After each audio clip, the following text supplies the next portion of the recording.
एकतर एक गोष्ट आदरणीय पवारसाहेबांनी जी मला सांगितली ती मी प्रत्येक राज्यसभेवर गेलेल्या किंवा निवडून आलेल्या व्यक्तीला सांगत असते की लोकसभा आणि राज्यसभा कान उघडे ठेवायचे आणि कमी बोलायचं. जेव्हा वेळ येईल बोलायची संधी मिळेल तेव्हा अभ्यासपूर्णच बोलायचं, कारण का तिथला प्रत्येक व्यक्ती जो बसला आहे तो आपल्यापेक्षा जास्त जाणतो आणि देश आपल्याकडे बघत असतो. त्याच्यामुळे खूप जबाबदारीचं काम आहे. तर आदरणीय पवारसाहेबांना मला ती सांगितली होती. आणि एक गोष्ट मी आवर्जून सांगेन, मी लोकसभा जेव्हा निवडून गेले ना तेव्हा मी पहिल्या दिवशी लोकसभा लढल्यावर आदरणीय पवारसाहेबांनी मी नेहमी कारपूल करतो, जे एकाच गाडीतून पार्लमेंटला जातो. तर तेव्हा जात असताना जुन्या पार्लमेंटची बिल्डिंग होती आणि तिथे तो जिना आहे आणि तिथे कार्पेट आहे.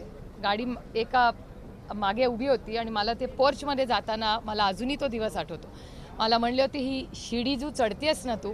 म्हटलं हां. तर मी म्हटलं हो मला माहिती आहे शिडी. ते म्हणले ऐक मी काय सांगतोय ती, ही शिडी जो चढतेस ना ही फक्त आणि फक्त बारामती लोकसभा मतदारसंघामुळे तुला ही शिडी चढायची संधी मिळाली आहे. त्याच्यामुळे जेव्हा जेव्हा चढशील तेव्हा या गोष्टीची जाणीव ठेव की ही संधी तुला फक्त आणि फक्त बारामती लोकसभा मतदारसंघामुळे मिळाली.